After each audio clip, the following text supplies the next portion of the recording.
Hello, everybody. Merry Christmas. Even though Christmas was yesterday, I've got to go ahead and just say it again. Merry Christmas. Hello, everybody. It is December 26th of 2018.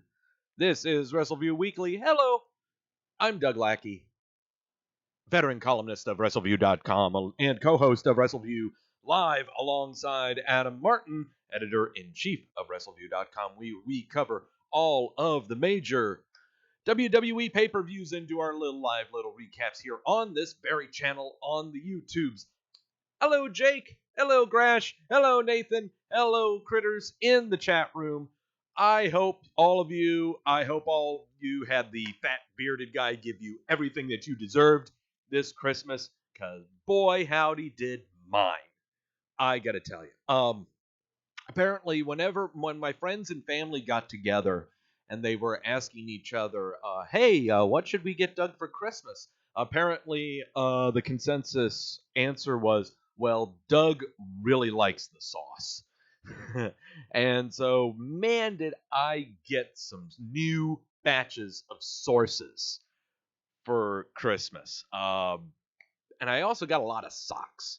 Socks are awesome for me, especially comfy socks. Thorlo socks are fantastic. But I got new sources. Got to show this off. Oh boy. So from my parents, yeah, they know me quite well. This is Johnny Walker Double Black. Yes, this was a batch of the Johnny Walker Black that was at first released in 2013 for a limited release. And the biggest difference between this and the regular Johnny Black is this is in double dark charred oak barrels. And it is fantastic stuff. So we're going to really kind of savor this for good times. However, from Deanna's family, they went and got me Johnny Walker Gold label, which is a notch above Johnny Walker Black. And oh my goodness, is this stuff smooth.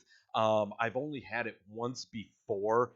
I think this is either 15 or 16 year aged scotch is what this is. So, man, can't wait to dig into these two bottles. But again, these are for special times, for special occasions, which means it's mainly for you guys. Well, also, whenever I'm chilling out and listening to my baseball, or if we're going to have a great dinner with my girlfriend, this is going to be for that stuff. So, yay, yay. Hello, Jamel. Work hours are now normal, so I catch up and tune in. That is awesome. Welcome to the chat. Today, the sources that we are having today are from Old Mecklenburg Brewery over here in Charlotte. This is the Yule Bock. It is a Bock ale, 7 ABV. Very, very tasty, but in a really awesome glass that Deanna got for me, along with a 4-pack of Triple Carmelect. It is a German Bavarian ale with very strong hints of caramel. It is a fantastic beer. I had one of them last night, and oh gosh, it's good. But it is even better in this awesome long stem goblet. The coolest thing about this thing is you can hold it with one hand, and the hand just wrapped around the stem like that to make you feel extra boss. Far beyond boss of Sasha. Yeah, this is boss time right here. Good stuff. But tonight, on the show, gonna go over the pre-taped episodes of the Christmas Eve and Christmas Raw and SmackDown. I'm sure there are a lot of shows that just read the results and kind of just lampooned off of those, where no, seriously, today, this Wednesday, this morning when I woke up, I crammed in both Raw and SmackDown from the DVR, so it'd be fresh in my mind. And also, yeah, of course I read the spoilers for the shows, but I wanted to see how they turned out. I don't just want to depend on the results and little play-by-play or anything like that. I want to see how the actual stuff panned out. So, gonna dig into that. fair amount of news happening over the weekend, including one WWE announcer who was victim of a really nasty, nasty car accident over in Florida. Thankfully, he's okay, but we're going to talk about that a little bit. Also, big stuff coming up with the future of the WWE that Vince McMahon just cut loose, even after so many people on the Twitters were complaining that ideas for said changes had been dead and buried.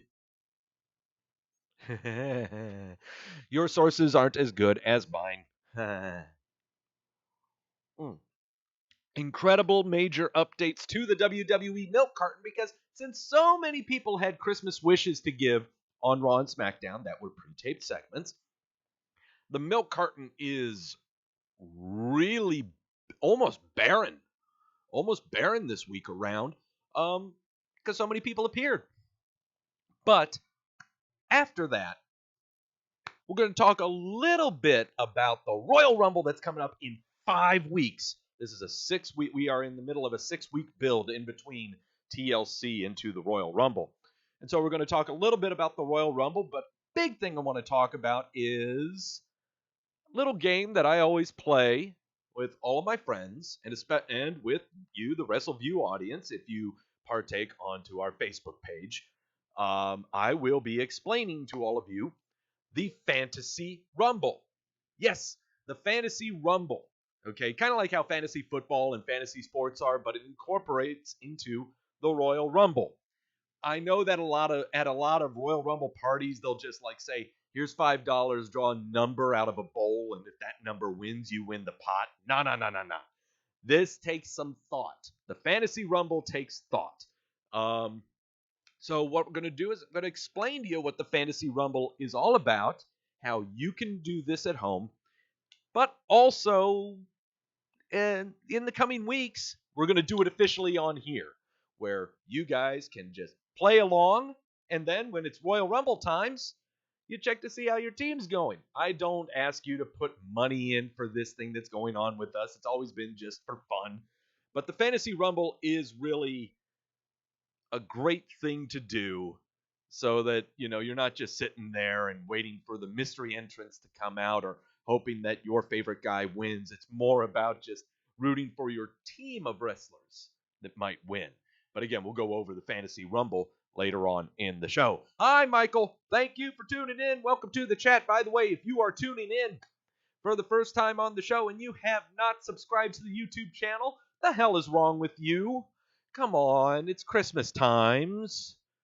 Subscribe to the channel. We don't do a lot of shows on here. We really just do my show every Monday night.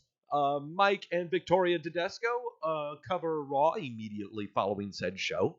And of course, we always have the Wrestleview Live, where we cover all the major WWE pay-per-views and occasional other shows here and there, like maybe an NXT TakeOver show or a New Japan show, or just an oh shit part of news that we feel like we want to cover live and also get your input on. But subscribe to the channel if you have not done so. It would be really, really awesome.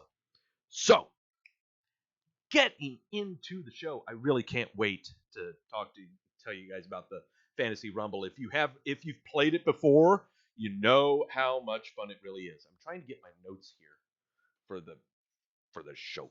The other thing too is, you'll know with me, is that I am a humongous Royal Rumble wonk. And what I mean by that is I'm a stat junkie when it comes to the Royal Rumble. I've watched it every year, even the very first one that was not a pay-per-view. It was actually aired on USA Network as a special, airing somewhere out of Canada. I can't remember. But I remember specifically about the show on the USA Network that Dino Bravo was trying to break the world bench pressing record. And there were some other tag team matches here and there. There was actually a women's tag team championship match on that show. Would you believe that there were women's tag titles in the WWF? There were. It did not last long, because they tried to incorporate them from the NWA when they had some talents that had defected from the NWA and signed on with the WWF, but not for very But that's what I remember about the very first Royal Rumble show, and I've been watching the Royal Rumble ever since. It's my favorite show, better than WrestleMania. So, yes, Royal Rumble times are upon us. It is my Christmas. But let's get on to the show. Christmas times on the Raw, yeah, there was no way I was going to be able to watch Raw or SmackDown on Christmas Eve and Christmas Live. There was no way. I know they were pre-taped. I saw the spoilers, but there was no way that I could do that. No way in hell. So instead, I just watched them this morning, and just so that they're fresh in my mind. Oh, hey, look, there's a Seth Rollins clotheslining a Karen Bourbon over the top ropes. So this episode of Raw, pre-taped for Christmas Eve, was headlined with the women's title match between Wanda Rousey and Natalya. Oh boy, oh boy. But a lot of other things happened on this show that were not in the spoilers, and that we will be going over with. Or here. We first start off the show with, ladies and gentlemen, Elias. He does his little spiel and sings a song about how Bobby Lashley sucks. Then out comes Bobby Lashley, and it is time for the Miracle on 34th Street fight. I love this match. I love this gimmick match. Okay, every Christmas, they have this Christmas-themed street fight where there's fake trees all around the ring. There's gift boxes that are wrapped that got weapons in them or toys or something like that inside them. There are buffet tables lined up with stale Christmas cookies and old and rancid eggnog. I love this one more than I like the Halloween one or the Thanksgiving one. Sometimes they'll even have an Easter themed street fight, but no, the Christmas themed street fight is the best. Just because they have all those gift boxes lying around the ring, and then they'll just crack them open, and then something ridiculous is pulled out of them. For example, in this match, you've got a kendo stick that looks like a candy cane. You've got another one that's whipped out. It looks like a cello. I think it was a cello that Elias broke out. But also during this match, there's a box that Lashley pulls out, and it's full of Legos. And he decides to take the Legos and just pour them all over the ring. And I know I've seen a spot like this somewhere in independent wrestling. I'm sure it was with Chikara or Ring of Honor where, yeah, Legos were poured onto the ring and treated like thumbtacks almost. But seriously, Bobby Lashley taking a 2-second rope dump onto a pile of Legos with 2 or 3 of them stuck in his back and him selling them like a champ. Oh, that's fun stuff. Elias, of course, would get the win in this garbage match, and afterwards he would hurl Leo Rush into the buffet table. He would shove Christmas cookies in his mouth and dump the bowl of eggnog on top of them. I mean, it's a good, fun garbage match. Anyone who has problems with these kinds of garbage matches, you can just go, I just hope you really got coal in your stocking. Okay. Yeah, and if you've ever stepped on a Lego, oh god, they hurt. They hurt. Raw Tag Team Championship match of Bobby Roode and Chad Gable defending against the Revival. This match was actually a pretty decent match. No chicanery involved, just good straight up tag team wrestling. Had a great finish to where Revival tagged in to try to set up for a double team move. Bobby Roode makes a bum rush to take one guy out, and then Chad Gable gets the roll up for the win. But there is some controversy in that he pinned the wrong man, which leaves it open-ended. Which doesn't mean this isn't the end of the Revival. It can't be unless, it's too passé and you don't want to have them have another rematch. Hey, Jason, hi-yo. It was a very fun match. Very, very, very, very fun match. It's not along the lines of Revival DIY. It's not along the lines of American Alpha and vaudevillains or anything like that. No, it was a very good, fun tag team match. Something to go out of your way for? Maybe not. Maybe not. Finn Balor, hey CJ, hey, we got a good full chat. Hello, everybody. I hope that everyone had a very Merry Christmas once again. Just letting everyone know in the chat room who wasn't here before. Got a really kick-ass glass here for all my sources. So there you go. Triple threat match for no reason whatsoever, except I guess all three of them just really hate each other. Finn Balor, Dolph Ziggler, and Drew McIntyre. Finn Balor would get the win for this one. Yeah, I don't get it. Drew McIntyre came to Raw with a 3-point checklist, beat Dolph and Finn in the triple threat, win the men's Royal Rumble, and then main event Mania to the shock of everyone involved. Himself, most of all, the psychopath found himself stuck in number 1. Blame his propensity to make multiple enemies at once, as well as triple threat rules for McIntyre's defeat. Yes, Balor went clean in this match, but then McIntyre would tee off on Ziggler, humiliating him, just yelling at him, berating him, and beating him up. But then Ziggler would give him a zigzag, which is the stupidest name for a move I've ever heard. And that's how that would end. Adam says, few doubt he'll be a champion sometime soon. He's just finding that the climb is perhaps a little higher than he thought, him speaking of McIntyre. All right. Mr. McMahon delivering Christmas gifts to the WWE Universe. So, Mr. Vince McMahon, dressed up as Santa Claus in a studio with fake fire and everything, has given us some gifts for these next few episodes. First, he says that he booked Dolph Ziggler versus Drew McIntyre in a steel cage match for next week's New Year's Eve episode of Raw. He also announces that John Cena will return as a free agent for both Raw and SmackDown. But more important, he said one gift in particular that's set to send shockwaves throughout the WWE Universe, the imminent creation of tag team titles for the women's division. So it's finally been mentioned by someone a little higher up to be part of a storyline. It's not just mentioned tongue-in-cheek by the female performers on the show itself. It is now going to be a done deal. When will it be implemented? Royal Rumble? WrestleMania? Who knows? It's just another title to have filler for on Raw and SmackDown. That's all it really is. Could it be just on Raw and not SmackDown? Maybe. But we'll see. I wouldn't be surprised if these women's tag titles are just on Raw. I would not be surprised. Shirtless, I'm going to the Rumble too.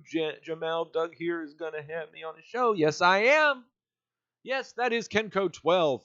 Kenko 12 on our Crimbus show donated a vast amount of money to our good cause. And so for the go-home episode of the Royal Rumble for us here at Wrestleview Weekly, I am going to have Mr. Kenko on the show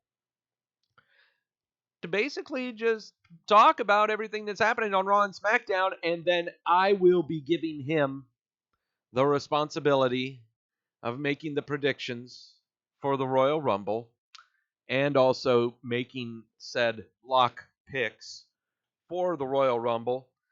And whenever he gets a locked pick wrong, I take down a shot of this stuff.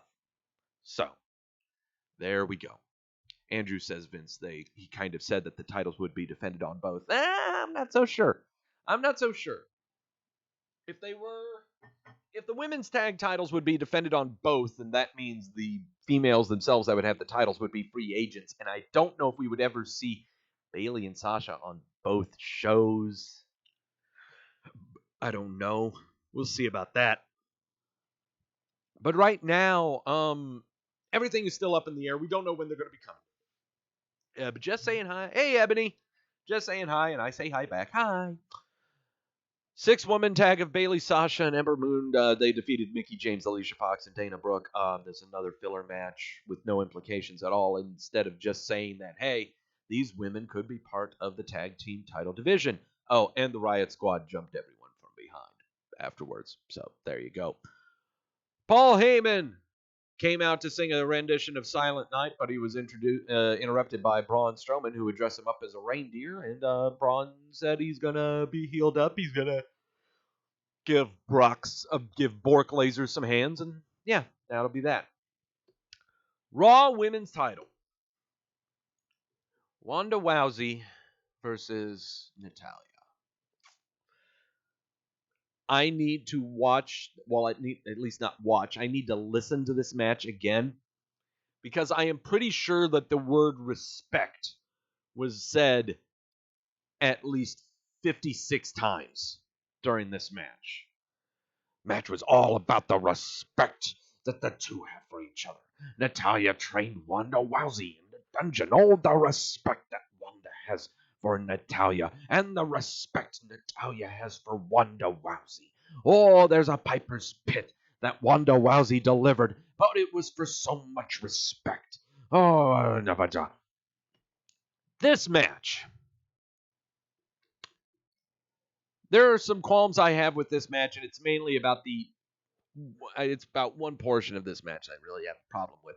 So I think Natalya has Rousey in the sharpshooter for, albeit the second time, drags her to the center of the ring. And Natalya's got this shit-eating grin on her face as she's doing it. Just like, hey, I'm doing it. Look, everybody, I'm doing it. Oh, God, it was bad. Oh, it was bad. That just turned me off throughout the entire match. Ebony saying that Sasha and Bailey are terrible, the antithesis of progress if you push them. Well, they just want to have some baby faces up there to win the titles for the first time. No, that's probably who you give it to. And God, excuse me. And the way it's looking right now, the tag titles, I think, are going to just be with Raw, because I really don't see much brewing on the SmackDown side. I really don't. All I really see you've got more on the Raw side. You've got Riot Squad. You've got Sasha and Bailey. Who else can we name over there? You've got Dana Brooke. You've got Alicia Fox. Ember Moon can team up with anybody. Mickie James could team up again with Alexa Bliss. You got Nia Jackson, Tamina. There's way too many teams that can be made on Raw. SmackDown really just has Rose and Deville. That's about it. You can't do Naomi Asuka. Can't do that anymore. You got the Iconics, but there's only 2 teams, and they're both heel teams. So there you go. Jamel saying it was good for an honor match. Well, that's not... I don't know. Again, I just hate honor matches. I hate respect matches. I hate them. They don't do anything for me, especially that match. Heath Slater squaring off against Jinder Mahal with the Singh brothers all around ringside. And throughout the match, we see Santa Claus walking around in the crowd, just paying respects to everybody. But then suddenly the Singh brothers jump on Slater. They start beating him up. Santa Claus jumps the rails. He joins the fray and come to find out it's Rhino. So something's going to be happening here soon to where like Rhino's going to get rehired if Slater wins a match or something like that. We'll see. Main event of Monday Night Raw. Seth Rollins versus Karen Corbin. Seth Rollins would win clean. Not a lot of finisher kickouts in this one. This match moved significantly slower than past Rollins matches. Eb saying she's been enjoying the weekly shows. Oh, thank you, Eb. Thank you so much. This match moved incredibly slow. Incredibly slow for a Rollins match. And I'm trying to put my finger on it. I don't know if, I think the biggest reason, honestly, is because with this being a pre-taped show, there were so many matches and so many segments that were done live for the audience that really needed to be stretched way out there. And this was one of those matches that really had to be stretched a ton. Yeah, Seth Rollins just wins with the stomp, and that's how he did it. Not really. God. And I'm yawning so much because that's what Raw was kind of like. It was really yawn fest, except for the announcements that Vince McMahon gave. But also sprinkled throughout this show were videotaped segments of some of the performers giving their Christmas wishes or what they wanted for Christmas and blah, blah, blah, blah, blah. Alexa Bliss, Apollo Crews, the B team doing some shit backstage. You had Kurt Hawkins. But then you had the Ascension out of nowhere showing up on our television, gracing us with their presence since we haven't seen them since Survivor Series. Don't know where the hell they came from. No Way Jose. Saying what he wanted. He wanted, I don't know, he wanted something with his conga line or something. I don't know.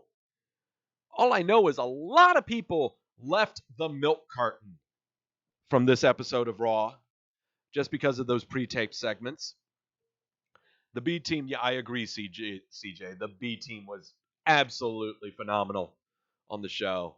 Yeah, B team is great in being the nerd team for Raw, as the nerd team for SmackDown is the New Day. It's fantastic stuff. I wish Ronda would get better makeup, said Alexa. Yep.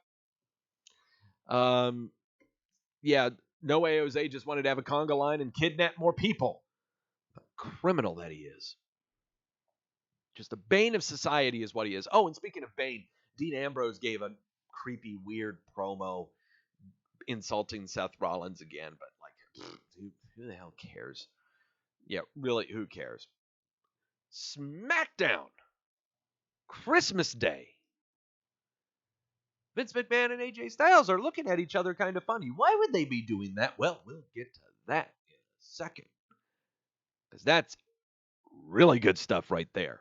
Anything involving Vince McMahon and a backstage segment, just fantastic. Just fantastic stuff. And if it's between Raw and SmackDown, which one was the more fun show? It's absolutely SmackDown. Did we have a poll with this? I don't think we had a poll for Raw. Do I want to check that right now? Probably not. That's okay. SmackDown, the Blue Show. Here we go. We start off with R-Truth and Carmella saying happy holidays and stuff in the ring. Then Daniel Bryan comes out and pokes fun of everyone in the cesspool of wherever city he is in. Poking.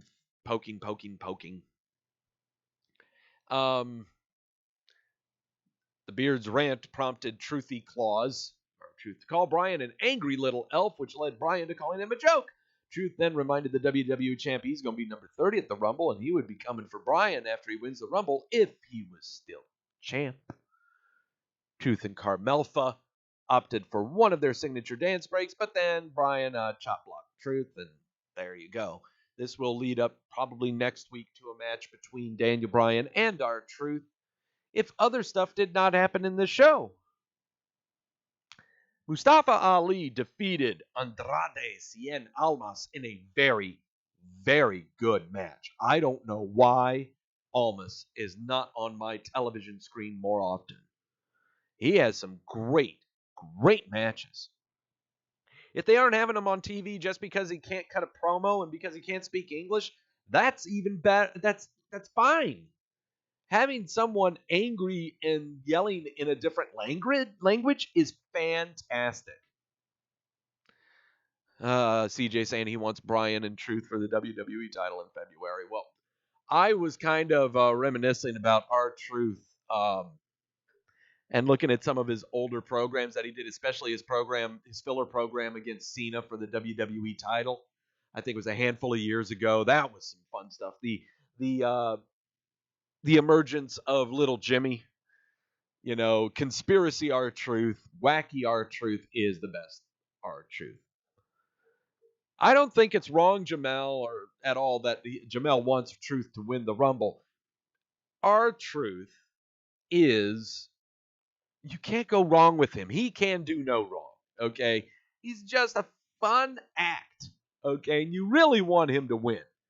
You really want him to have a title. But, what are you going to do? It's just fun to watch his matches and watch the stuff that he does in the ring. Lives right here in Charlotte. He recently visited Monroe High School, did a little fundraise, did a little meet and greet over there. Seriously, R-Truth, Ron Killings, is one of the nicest people you'll ever meet. There is not a selling bone in his body.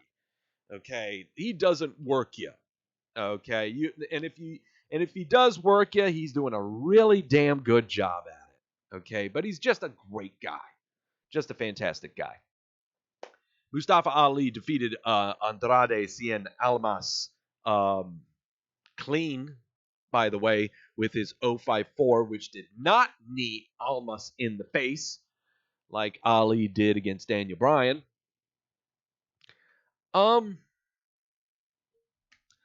So now we have an 8-man tag match that involves almost the entire SmackDown tag team division, except for teams that are injured or teams that maybe are just too old, or I don't know.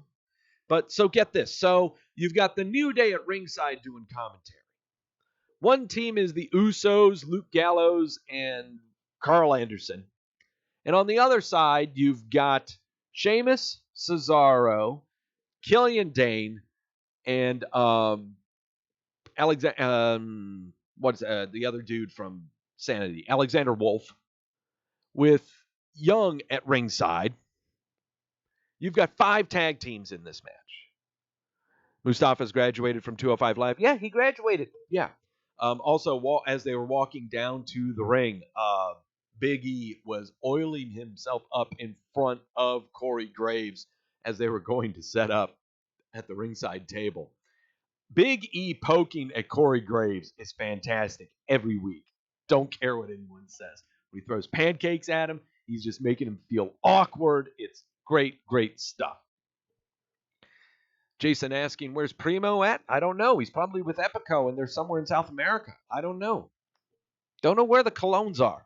The big thing you should take away from this 8-man tag, aside from every single tag team being out there except for the Hammer Brothers and the Colognes, is that Gallows and Anderson pinned the Bar. They pinned Cesaro in this match, which now would lead one to believe that Gallows and Anderson are up for a tag team title match sometime. Who knows? Who knows if that's actually going to happen? Would I like it to happen? Well, yeah, I mean, it'd be a welcome change, I just wish it wasn't. Last week was fantastic with Gallows and Anderson coming out and saying it's always been the same 3 teams. Sanity came out and started cleaning house. That was great. But there's just something about then following up with an 8-man tag that's just so convoluted. And you have one team who was insulted by Gallows and Anderson at ringside, having the time of their lives, not giving a damn about what they said at all. Same thing with the Usos. I mean, the Usos are teaming up with them, yet they had a match that previous week. So I don't get really what's going on here. It's just the intentions are pure, but everything just seems so shoehorned, the Colognes, they've had plenty of gimmicks. Right now, I don't know what I want. I would like them just to be. The Shining Stars were good, where they tried to sell timeshares out of Puerto Rico. I liked that. I really liked that.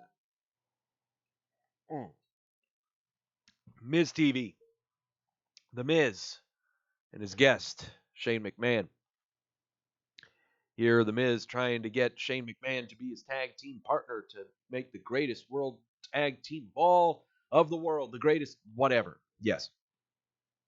The Miz reveals that his father is a massive Shane McMahon fan, but his father has never, ever said that he's proud of what The Miz has accomplished.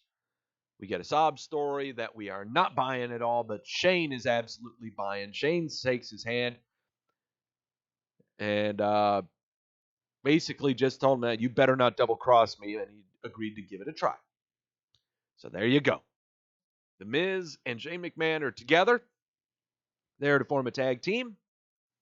They will be doing some tag team matches, I'm sure, which will then lead to the inevitable double cross, which will then lead to Miz versus Shane McMahon at WrestleMania.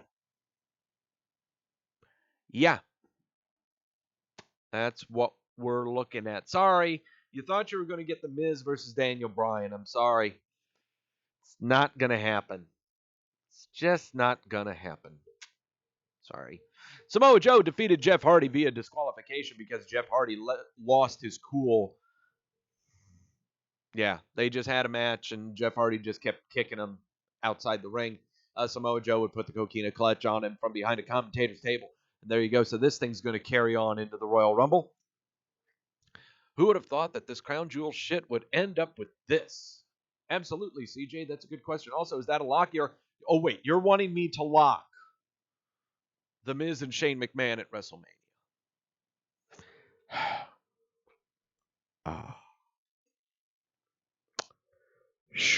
We are a little under 4 months out for WrestleMania. You wanting me to lock WrestleMania matches? I'll tell you what. I will lock WrestleMania matches immediately on the episode of Wrestleview Weekly post Royal Rumble.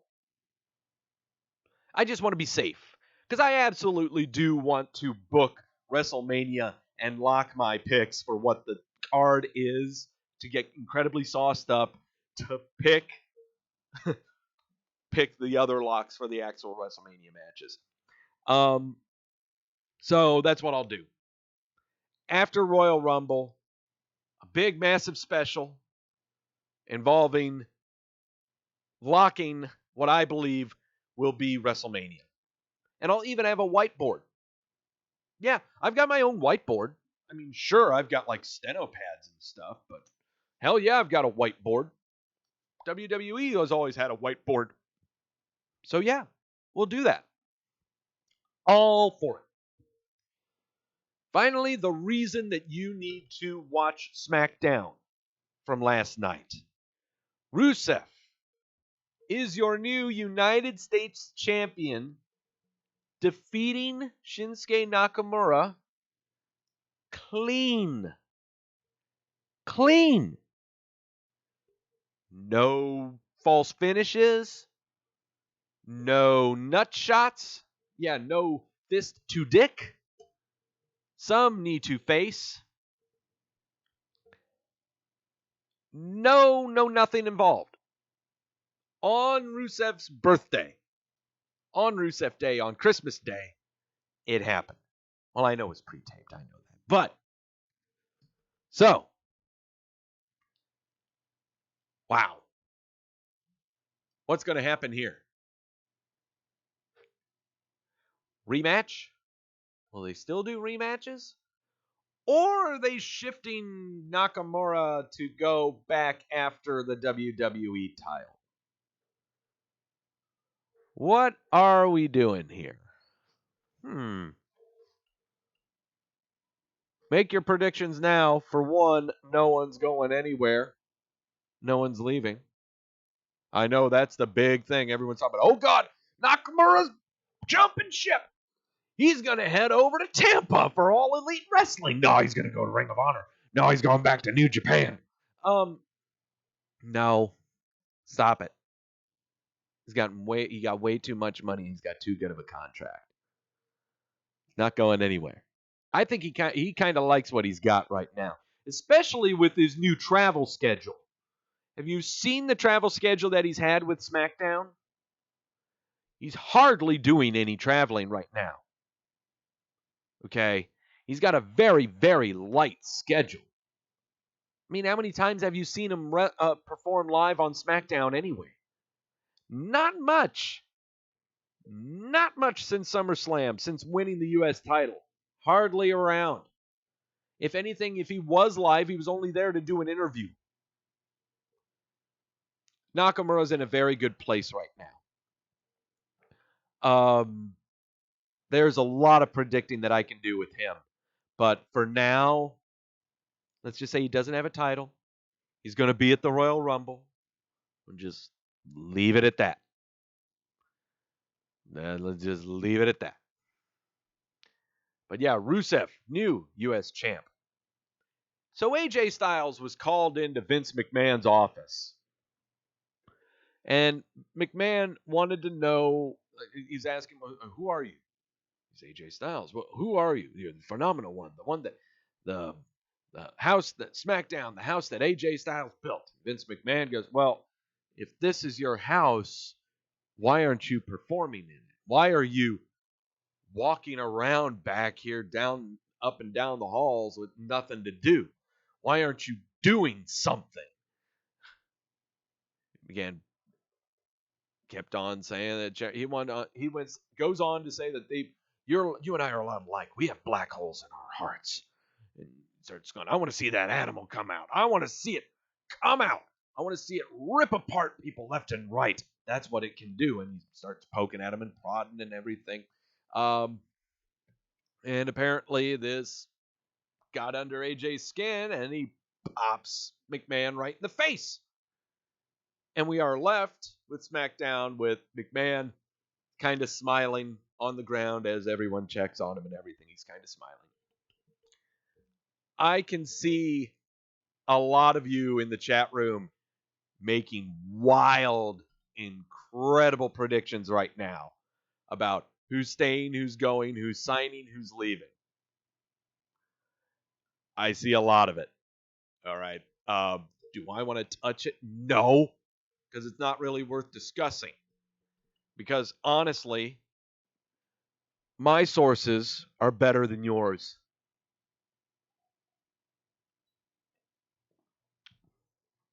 My sources silence my fandom. We'll go ahead and put it that way.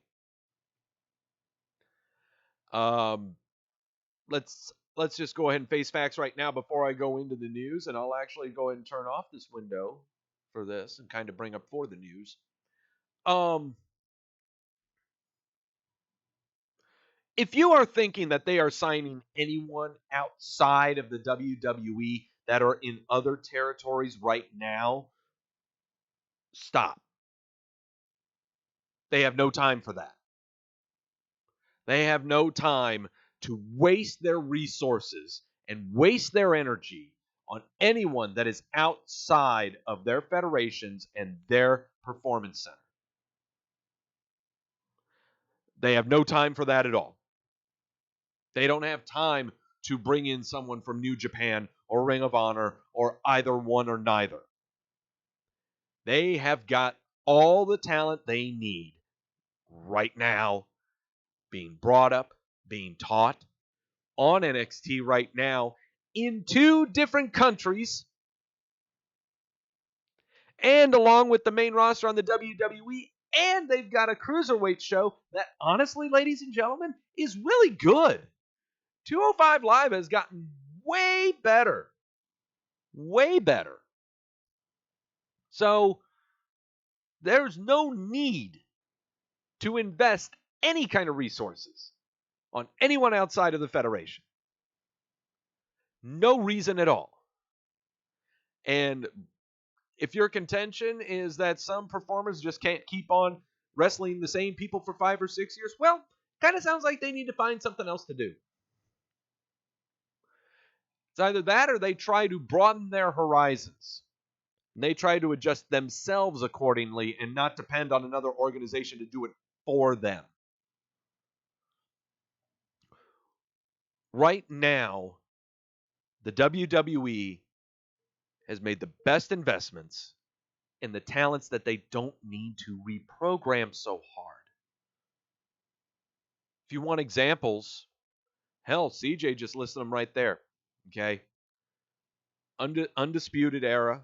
Adam Cole, you didn't have to reprogram him at all. Same thing with O'Reilly and Fish and Roderick Strong even before that when they came. You didn't have to reprogram them that much. The Four Horsewomen, incredibly green, easy to teach. Ricochet, that was some work. Ricochet was some work. And that's probably the most work they'll ever make right there. Gargano, a little bit of work. Ciampa, a little bit of work. So don't be thinking that they're going to be trying to reach out and grab others from other federations right now. They've got no need for it at all. None. Just look at the products they have right now and look at the performance they have right now. There's no need. And I'm going to give you even one step further. I'll go one step further with you. And then I'm going to get away from this topic because honestly, I see it everywhere. And I'm sick and tired of it. And there's no basis for it. But you are a television writer. How are you introducing these people from other federations into your organization? How are you doing this? Just bring them into NXT, you tack a name onto them, and you pray that it works. Doesn't work for all of them. A lot of people also aren't willing to learn, especially when they understand that this is a television show. It's a television show, not a wrestling show. Oh my God, I just broke the wall. I just broke everyone. This is about characters and storylines and plot progression. This isn't about wrestling. I hope I didn't offend anybody. Sorry. And I'm just going to leave it at that. On to the news. Let's talk about serious stuff for now and stop pontificating and speculating about where people are going and who's not going. Mauro Ranallo was involved in a very, very horrendous car accident during the week. This happened Sunday night. He posted on his Instagram on Monday involving this accident. Posted, an angel was looking over me last night. A car lost control, smashed into me at full speed. Happy to report that no one was seriously injured. I'm still in shock. I guess my work here isn't done yet. He called it hashtag Christmas miracle. There's the pictures of the scene. Whew. Yeah. That's scary, scary, scary shit right there.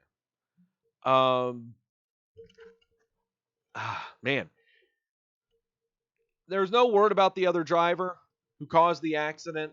If we don't know right now if alcohol was involved or anything like that. But still, we almost lost Morrow this week. Thankfully, we didn't. Okay. So while you're still trying to figure out who's staying or who's going or who's leaving or who's signing up, let's just be thankful for the ones that we have right now. How about that?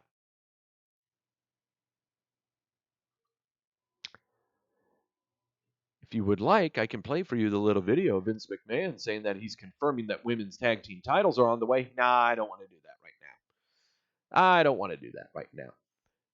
You know, Raw and SmackDown's ratings were so horrible last week. They were just so pathetic. And even for that longer span of 2 months, 3 months, where no one's watching wrestling anymore, the product is stale, Vince doesn't know what he's doing, so a desperate attempt, they bring the entire McMahon family in, try to do something to save the shows because the ratings are tanking and everything's horrible. But USA Network is the number one primetime cable network of the year for 2018.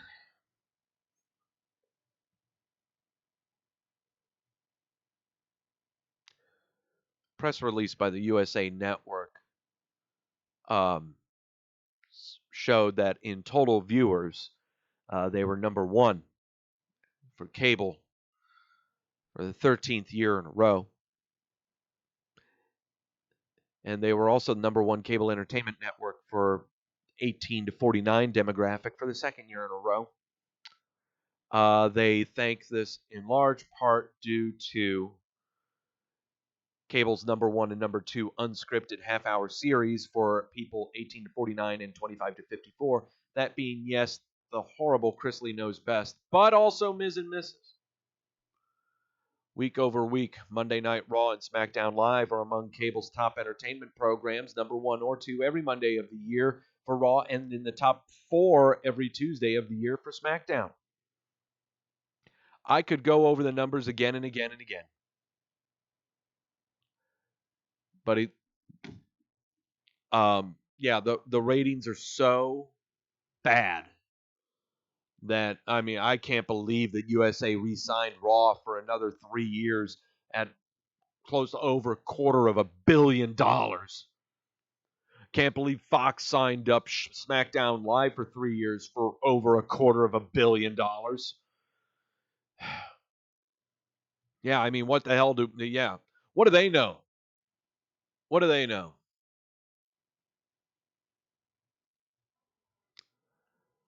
John Cena last Thursday, advertised his upcoming WWE dates. He said his first event back is going to be tonight at Madison Square Garden. Here's his full schedule that he tweeted out. Tomorrow he's going to be in Uniondale, then Baltimore, Pittsburgh, Tampa, and then on the 4th, Columbus, Georgia, Tallahassee, Fort Myers, Orlando, then on the 11th, Charleston, West Virginia, Knoxville, Huntsville, Memphis. Look at that. The man's back. He's done filming movies. He's done being on TV. He wants back in. And it's mainly because he wants to tout that he's going to be entering the Royal Rumble.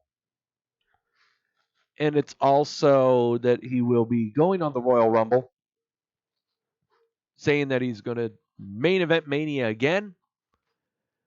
But prepare yourselves, because according to my sources, John Cena is going to enter the Royal Rumble. Then The Undertaker is going to pitch him out, and they're going to have a rematch at WrestleMania. Back to the news. WWE and J Sports extended their television partnership in Japan for the 22nd year. WWE announced it would be extending its TV partnership with J Sports in Japan for its 22nd year, in agreement to broadcast both Raw and SmackDown Live. Do we have any numbers about this? No, we do not, but I'm sure we will find out about them in the financials. We're going to be having a conference call coming up here real soon, also to cover the entire year of 2018, which was the most lucrative year for the WWE. So, CJ saying that Cena's got another movie to start on January the 20th, but that's the end of January. And there's nothing saying that he just can't. Well, he's going to do something with WrestleMania. Man can dream. At least I'm not making my picks until after Royal Rumble. So there you go. I don't mind being wrong. I just want to make sure that when I'm making lock picks, they're informative ones. It's kind of hard to do that before the Rumble, you know. Okay, so TNA, or they call themselves Impact Wrestling. I still say it's TNA. Apparently, was said online and in some reports that they had signed a new television deal with this channel called the Pursuit Channel. Apparently, what the Pursuit Channel is another outdoor living channel that's purely devoted to hunting. But according to PW Insider, they're reporting that Impact Wrestling's new TV deal with the Pursuit Channel is not an exclusive deal, which officially begins in January. Anthem did describe the deal as an agreement in the press release issued earlier. I think this was on Friday, was when this was? Yeah, last Friday. Noted Anthem owns significant minority ownership, according to F4W Online, when it comes to this, and it's almost a sister station to the Fight Network. So basically, the Pursuit Channel is just a subsidiary to the network that Impact is on right now. It's nothing big or anything like that. Asuka versus Becky Lynch was going to happen for the Royal Rumble, but then it was given the axe. Huh? Who's working me here? Despite an episode of WWE Main Event that advertised otherwise, Asuka versus Lynch for the SmackDown Women's title is not taking place at the Royal Rumble. Former SmackDown GM Paige took to the Twitter last Friday explaining why the match is now off and won't be taking place for a few weeks. She said, "So I tried to make one last match before my time as GM came to an end, but unfortunately for the SmackDown Women's title, that match is not official for the Royal Rumble." Oops. So there you go.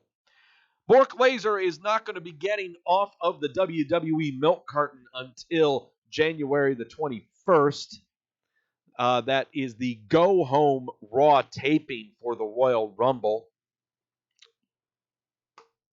So, yeah. That's one thing. We got 4 new shows coming to the WWE Network next week that just started this week.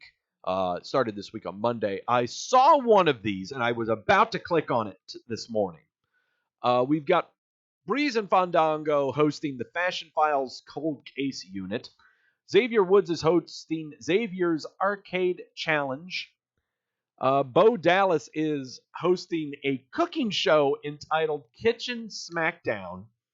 And then Luke Gallows and Carl Anderson are hosting a show called Botch Club, where they look at some of the best wrestling botches.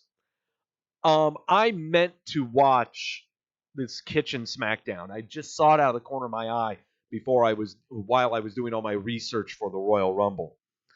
I really want to check out these shows to see how they are production-wise and if you could tell who wrote them or whatnot. Because I'm really a fan of all of these guys because they all seem incredibly creative in making their own content, especially Xavier Woods with his up, up, down, down stuff. Gallows and Anderson with Southpaw Regional Wrestling.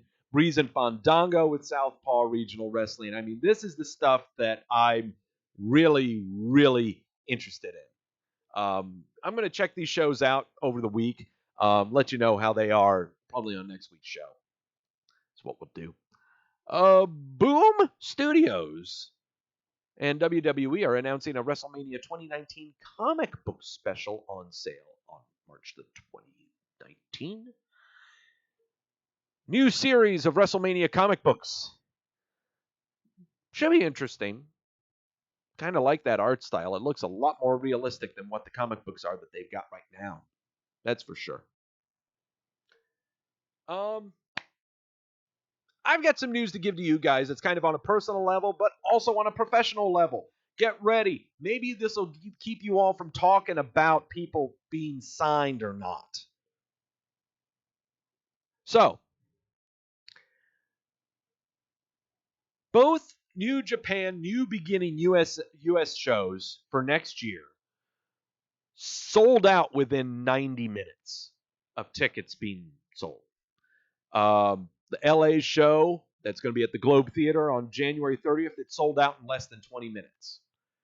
The show that's going to be in Charlotte over at the Grady Cole Center that I told you all about last week on February the 1st sold out in 90 minutes.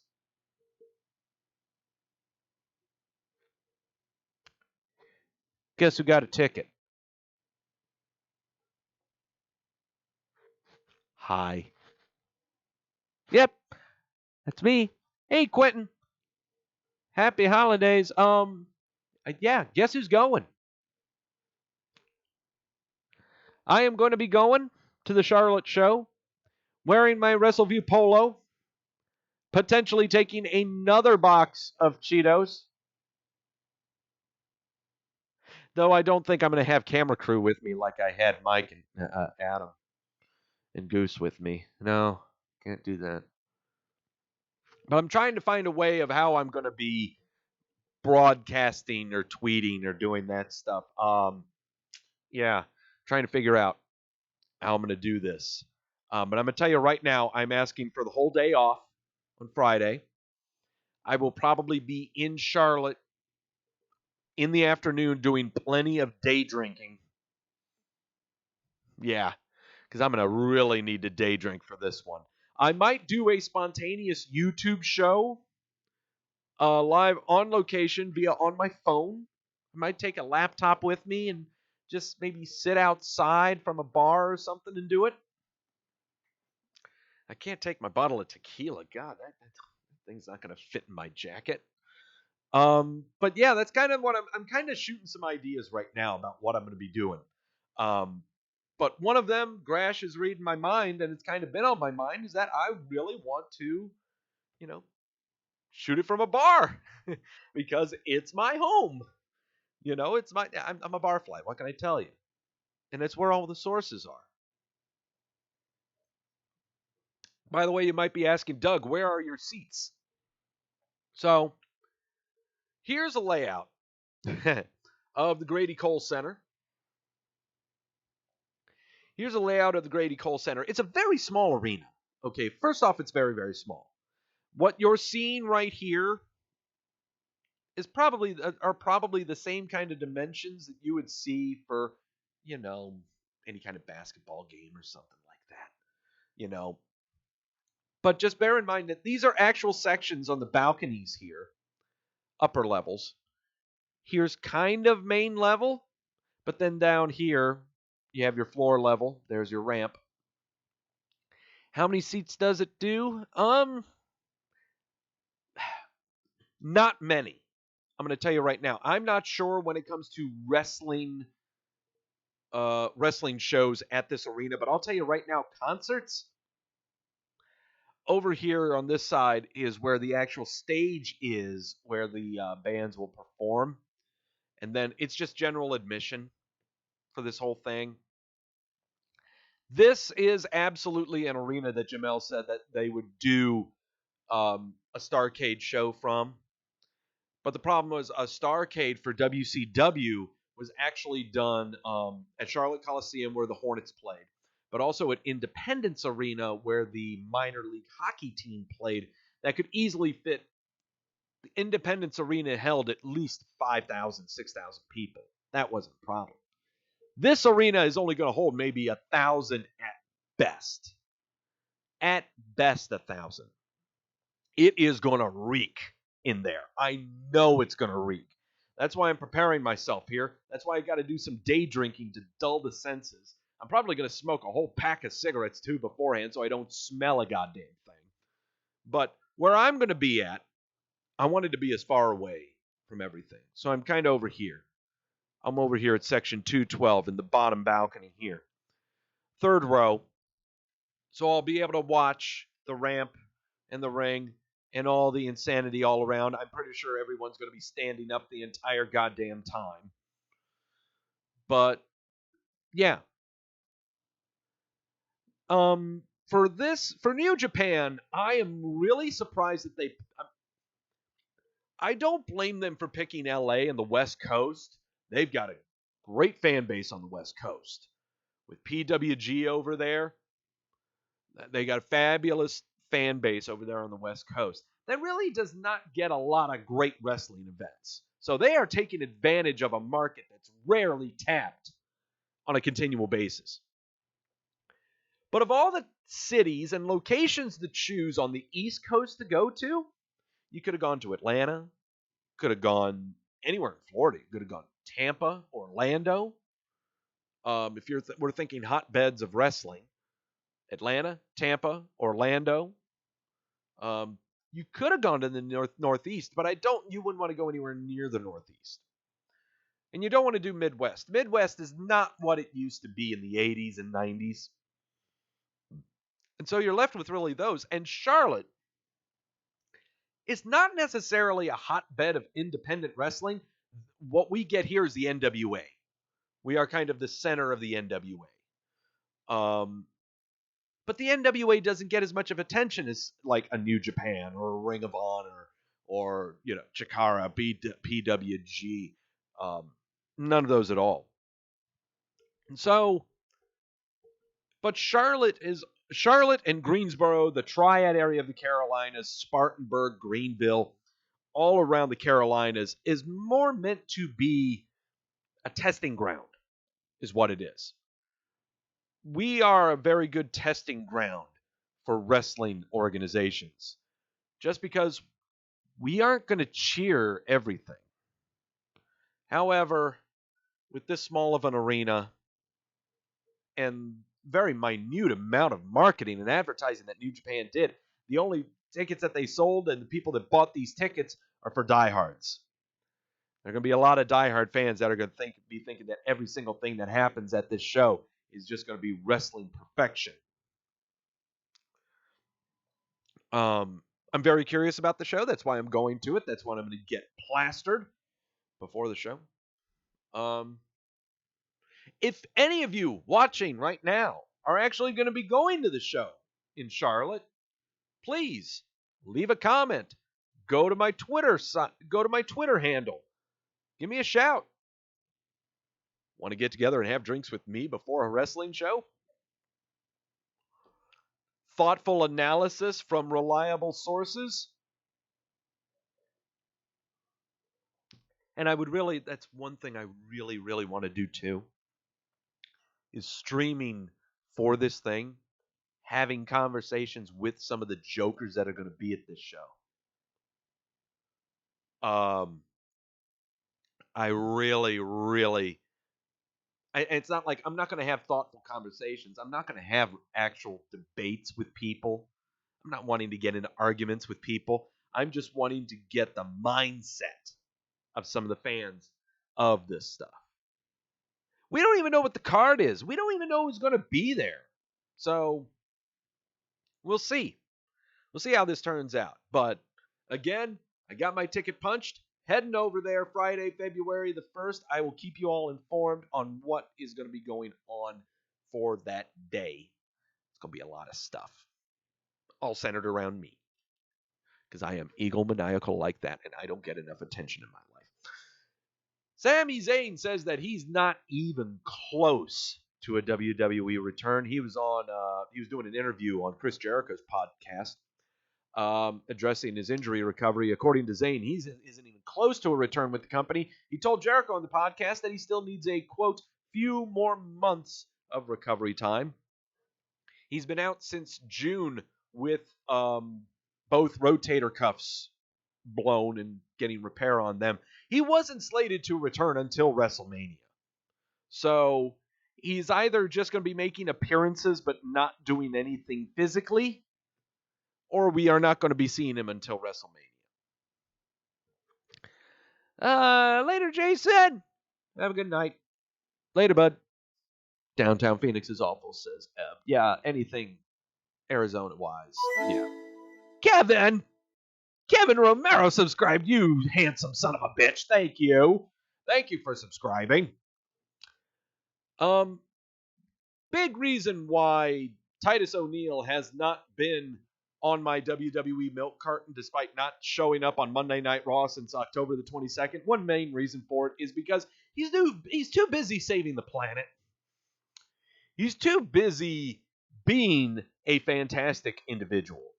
Fox 13 Tampa Bay is featuring a story on their website about Titus O'Neil giving away more than 15,000 gifts to over 10,000 children at Raymond James Stadium on Saturday as part of his Joy of Giving 2018 event.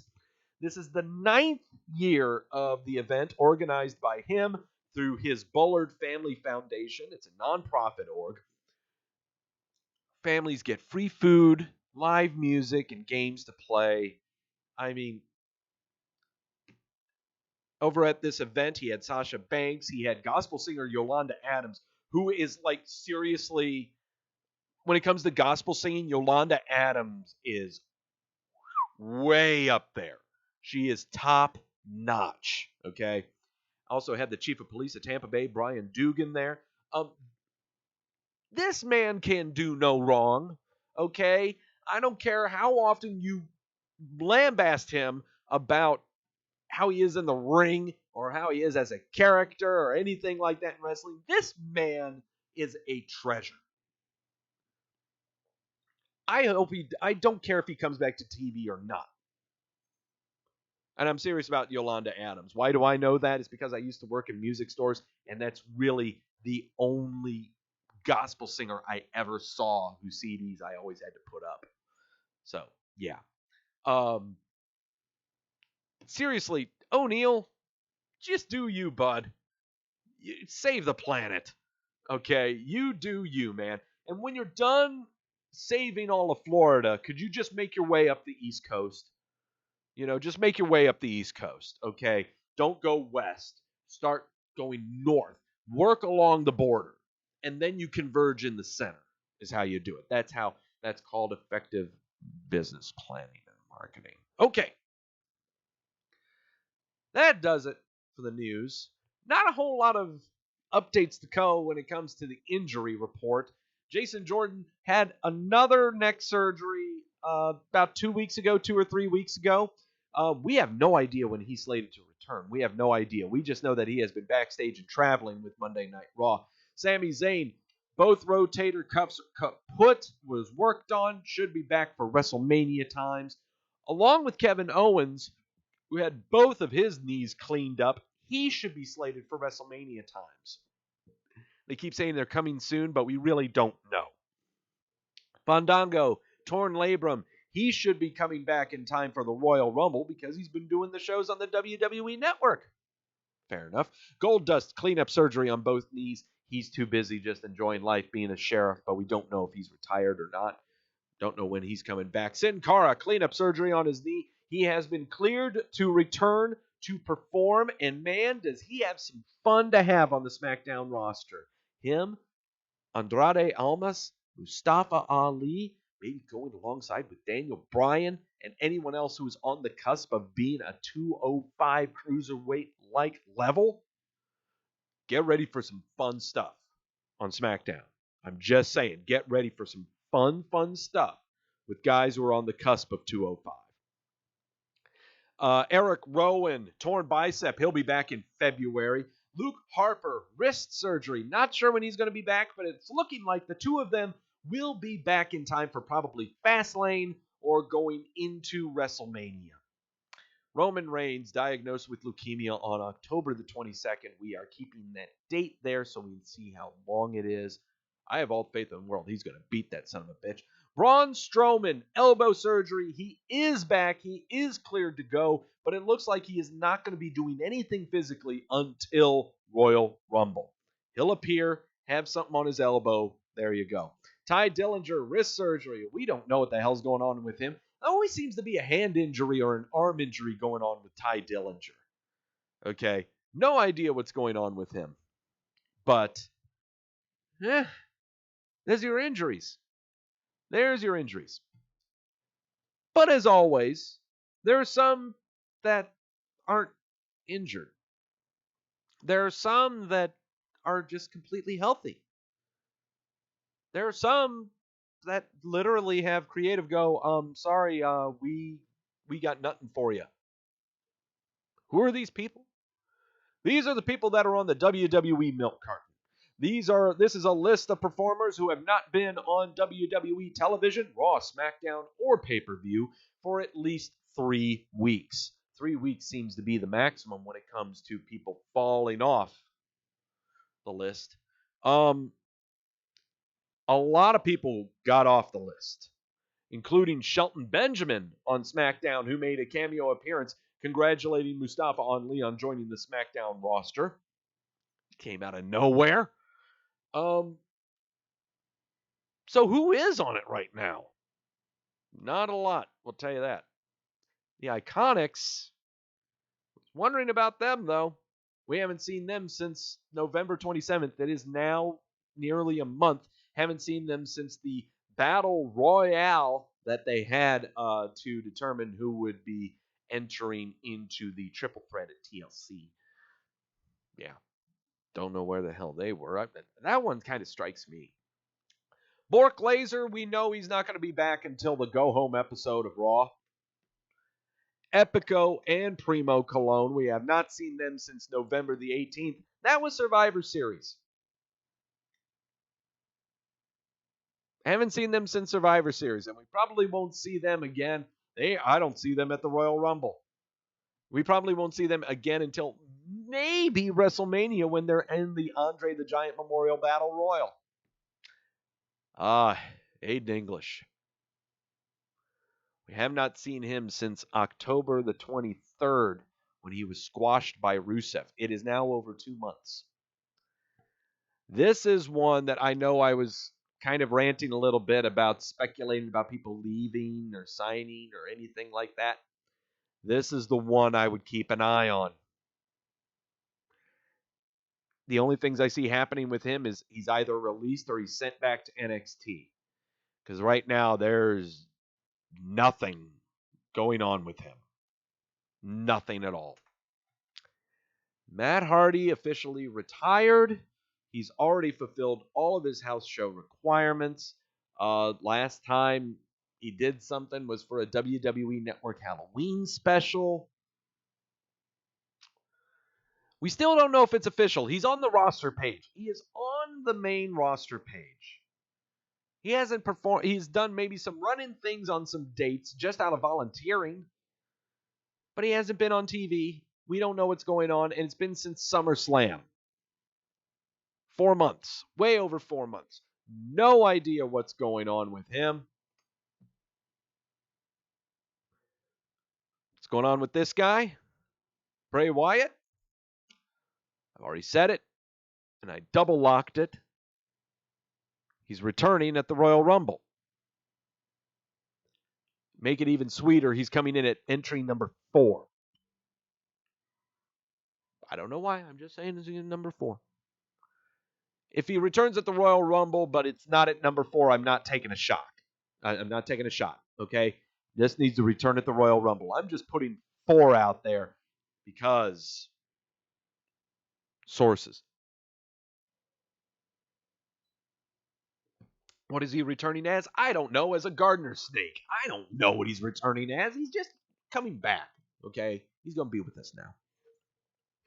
Maybe he will be resurrected and he will be kind of a preachy guy dressed in white clothing instead of black. I don't know.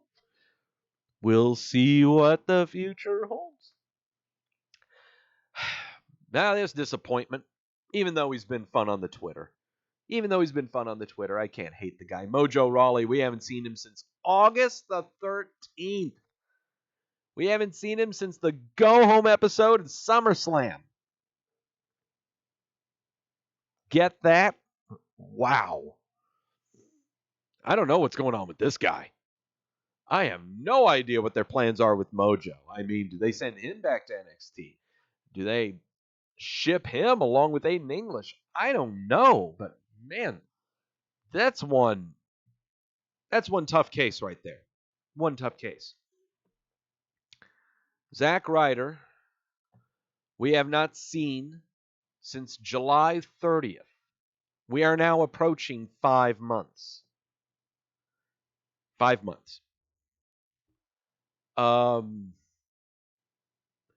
Just announce your retirement, dude. Just announce it. It's not going to hurt anybody, and I'm not being sarcastic or anything. It's not going to offend anybody. Just, it'll make everyone feel better. To tell you the truth, Play Your Toys with Kurt Hawkins, that's awesome. It's a really fun podcast, to tell you the truth, but still, you and Matt Hardy just announce your retirement. Just have it be feel good, okay? Come on. You guys deserve a good party, okay? So that's the milk carton. Not a lot of people on it. It's kind of the usual suspects, to tell you the truth. And not a lot of people veering to jump on it anytime soon. I'm kind of looking at my database right now. Yeah. Everyone right now is either a week out or a week and a half out. So, yeah, no one's going to be jumping onto this milk carton anytime soon for another 2 or 3 weeks. So, oh well, what are we going to do? We're just going to consult the sources, and we're going to talk about my favorite time. My favorite time is the Royal Rumble's time. Royal Rumble is the greatest pay-per-view of all of the WWE pay-per-views. Not just, and it's better than WrestleMania. Why do I say this? For two reasons. Number one, the Royal Rumble is one of those pay-per-views where you can bring any one of your friends in to watch with you and just enjoy it. They don't even need to have watched a single episode of WWE television. None. They could just be any of your friends that say that wrestling is stupid. You invite them over and say, yes, wrestling is stupid. Enjoy stupid with me. Ebony asking if I've heard Pat Patterson talk about the Rumble. No, and I don't know if I really care. If it's anything bad about the Rumble, I don't want to hear it. But that's the greatest thing about the Royal Rumble is that you can invite anyone to come in and enjoy it with you just to see how stupid it is.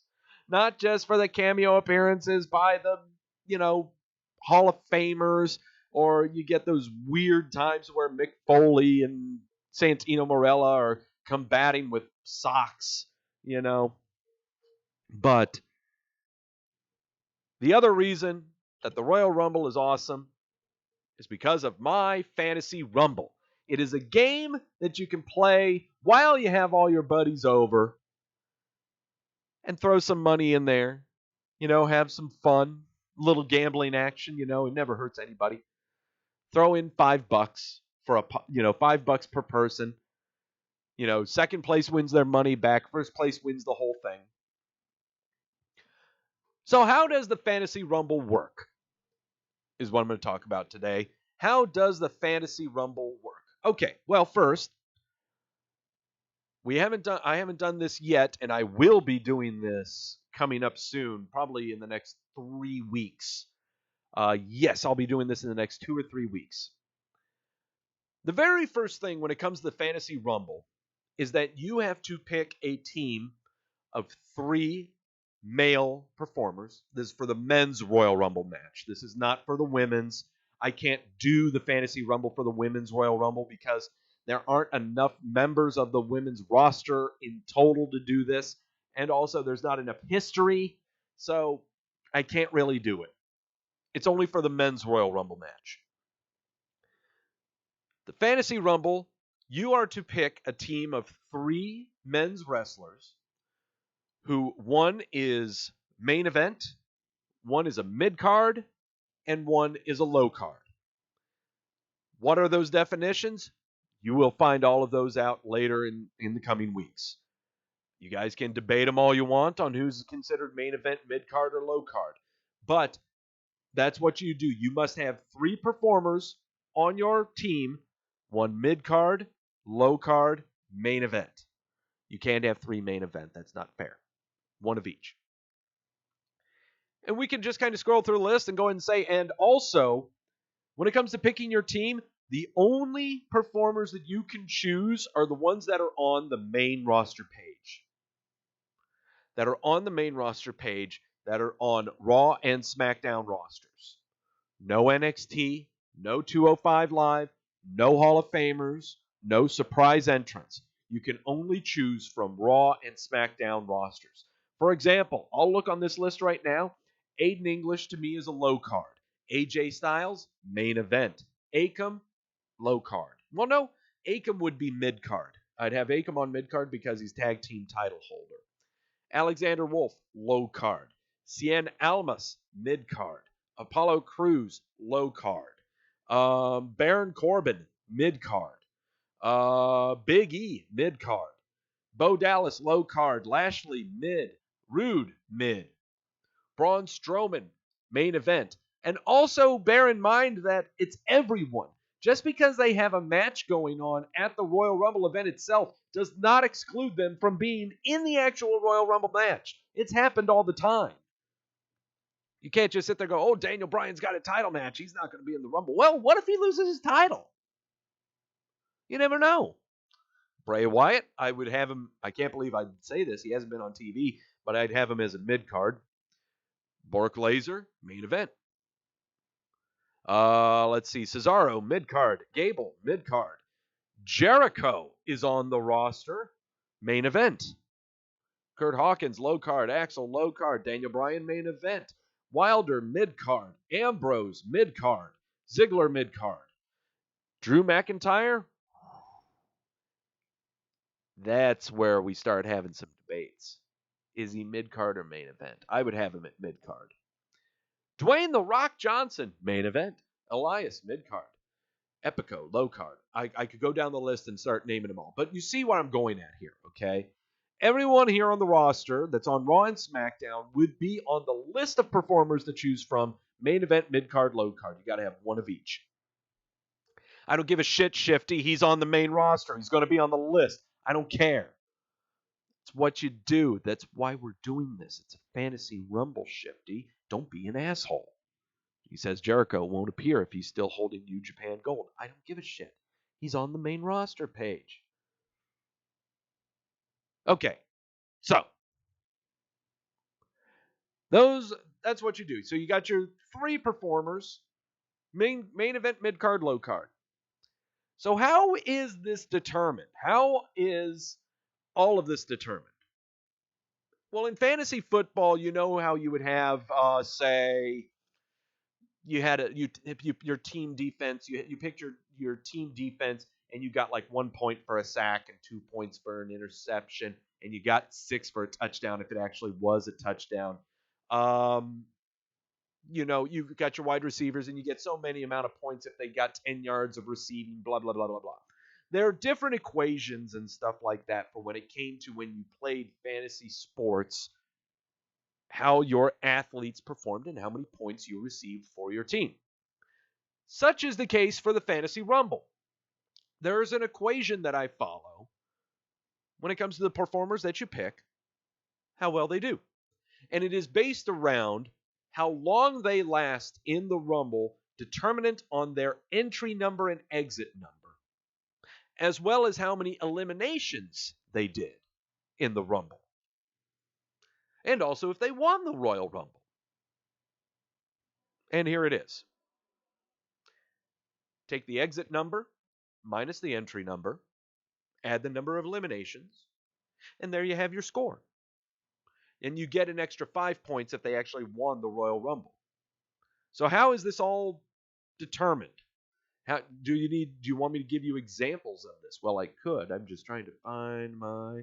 There we go. Fantasy Rumble. There it is. Royal Rumble database. Bringing this up on my Access spreadsheets. I'm having it here so you guys don't look at it. Just name a Royal Rumble out of nowhere. Let's take last year's Royal Rumble. Okay? Last year's Royal Rumble, the winner of that Royal Rumble was Shinsuke Nakamura.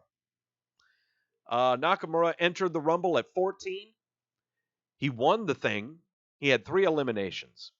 He would have a score of 24 points. And I think I had him listed as main event. That's what I had. But then let's say you picked someone who was on the main event card at that time, like Randy Orton.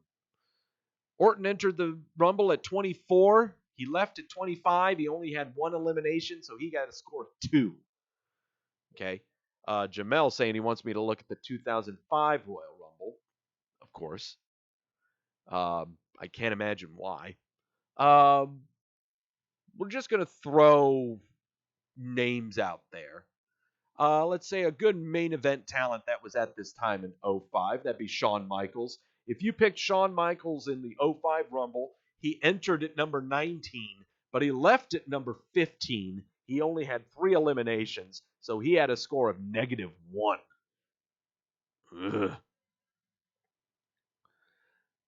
Who else would you pick? Maybe you pick a better main eventer. Let's say you picked Kurt Angle. Came in at number 20, left at 14, 1 elimination. He had a score of -5. Ugh. So you see, it's all based on how long the person lasts with respect to their entry and exit numbers and the number of eliminations they get.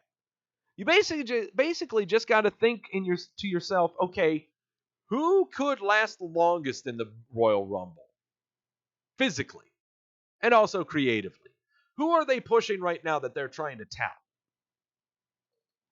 If we want to make that the case for last year's Rumble, The ones that they concentrated on the most were Shinsuke Nakamura, who won the thing, and Finn Balor. Finn Balor entered at number 2, left at 27. He almost went the full distance. Ones that they were not really concentrating on that much, Apollo Crews had a -7. Sheamus had a -8. Seth Rollins was only 6. I'm just naming their Rumble scores here. But you've got to base this on who do you think is going to come in the earliest, last the longest, and eliminate the most people. We already know 2 entrants into this year's Royal Rumble. We already know 2. The first one is Drew McIntyre, where you have a great shot of his tits right there. Apparently, he won some kind of over-the-top battle royale, and so he has been confirmed for the Royal Rumble.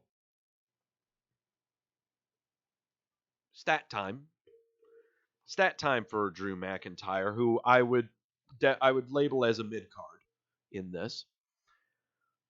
He has performed in 3 Royal Rumbles throughout his tenure with the WWE. I'll bring up my main page right here. Scroll down my list. D-Mac. He performed in the 2010 Royal Rumble, 2011, and 2013 Royal Rumbles. In 2010 was actually a pretty decent year for him. He was one of the performers they were looking to push here. He entered at number 9 and left at number 16. But since after that one, not so much. He had a -4 score in 2011, another -4 score in 2013. So things weren't looking too hot for his history in the Royal Rumble. But the big thing to keep in mind with Drew McIntyre also, in his 3 appearances in the Royal Rumble, he has yet to have an elimination. Is this where it all changes? He's been 6 years removed since his last Royal Rumble. He is being pushed to the moon right now. But does that mean that he would be in line for a major title? Does it mean that he's being pushed thoroughly in the mid-cards to be focused on a title of some kind? He is one of those that I would look at. He's a name that I would be looking at. Could he last longer than 10 picks? Could he come in at number 9 and leave at number 19? Probably. He's definitely one to keep an eye on.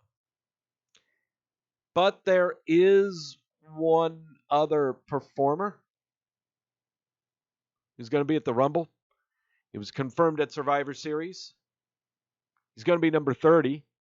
And we only hope that he knows the match that he's in.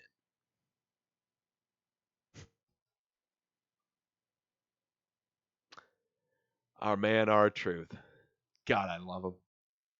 Damn it, I love him. This will be his 9th Royal Rumble appearance. Scrolling down the list here. His first appearance was as K-Quick.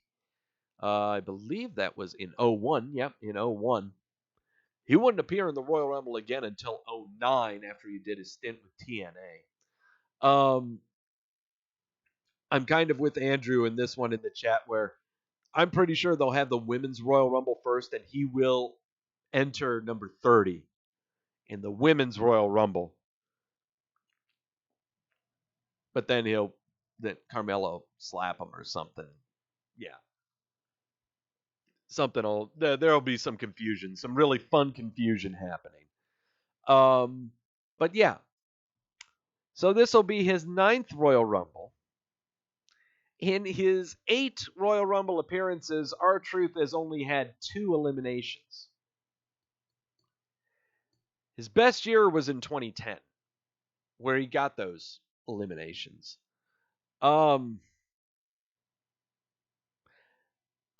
don't know if I would have him as a mid-card or a low-card. I think I'd have him as a low-card. The hardest part about the Fantasy Rumble, when it comes to picking your team of 3, main event, mid-card, or low-card, is actually the low-card. The low-card is the hardest pick to choose. Because you've got to anticipate that whoever you're picking that is low card or a jobber is not going to last very long. That he'll be lucky to get 0 points out of him. So you pray that whoever you pick goes in and is out the earliest. Okay? Comes in at number 2 or number 3 and is eliminated first or second. Get the pain out of the way. But if they end up lasting pretty long, then you struck gold. Okay? But it's very, very difficult to pick a low card that lasts a long time and you get a positive score out of. You can pick the Rumble winner all you want. Pick Seth Rollins. Go right ahead. Get your easy 5 points. That's fine. But if you can avoid picking the jobber that is only going to come in at number 6, that comes in at number 16, but is the 8th one eliminated, that's a hit. Also, I get asked this all the time. What if whoever you pick doesn't show up at the Royal Rumble? What happens? You got to score a 0 for it. There are people who don't show up for the Rumble, okay? If you're one of the weirdos that pick Chris Jericho, you get 0, and he doesn't show up at the Rumble. No big deal. But you got to have some kind of logic in mind when it comes to picking your team for the Fantasy Rumble. God, I'm just going to keep this gif going up of R-Truth trying to climb the ladder and showing there's no briefcase there. In the coming weeks, I will show the list of who is main event, mid card, and low card for the Fantasy Rumble. I will have a link down below said podcast and show where you can look at it yourself, figure out who you want to pick. The deadline to have your team, once I have posted the list, then it's time for you to pick. How do you pick?